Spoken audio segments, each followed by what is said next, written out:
I don't like that phrase, civil war. I think that concedes that civil government has the right to exist. We need to abolish all forms of civil government and have biblical Torah law, common law government.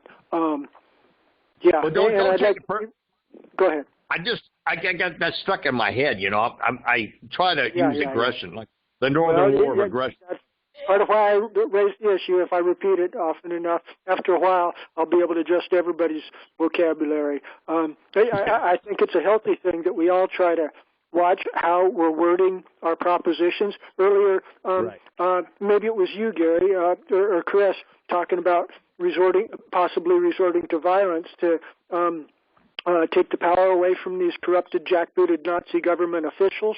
And technically speaking, when jackbooted Nazi government officials are coming against you and you respond with force, that's not violence.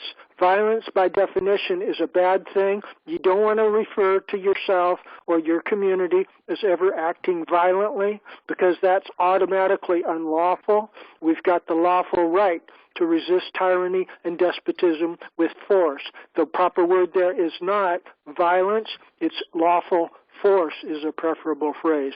There's the devil's in the details, man. I'd like to welcome Jim Blakely. He just joined with us from my old stomping grounds in Oregon here. I yield. Well, that's why I always say the Gandhi effect. I prefer the Gandhi effect, but you need to have a militia to enforce it sometimes for protection. And there's another word where the devil's in the details.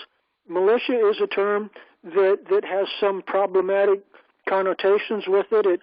It's generally referred to state-level jurisdiction, and it has connotations of malice and of municipal form of government from the Roman Empire.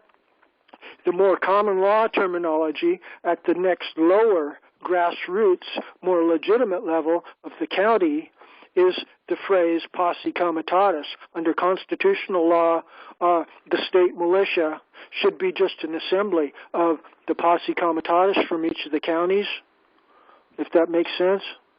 And it would be good to be referring to just be clear to the idiot de factos that we are really invoking common law jurisdiction, higher law authority here.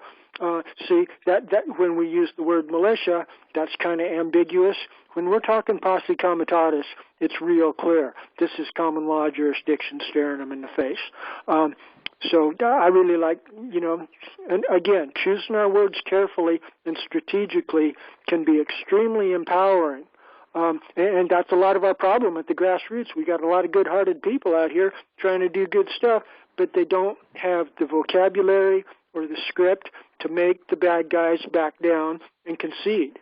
Well, so that's why we need I read I yield. On the common law has always said militia. Pardon me? When they talked about the armed groups in England, they always said militia. Well, ever since the Norman conquest of 1066, England has been under Roman Empire civil municipal law. That's because England is now the British Empire. You've heard that. Empires are municipal Roman Empire model of government. Right. See, originally the common law roots with jury trials and everything is in the local communities. That's a grassroots bottom-up process where all government officials, including the king, are accountable to the people. But I dare suggest the larger context in which you're using that English terminology of militia, that's still an erroneous concept, because that type of terminology likely came in after the Norman conquest, where everything was converted from grassroots bottom up to top down authoritarian. If that makes sense.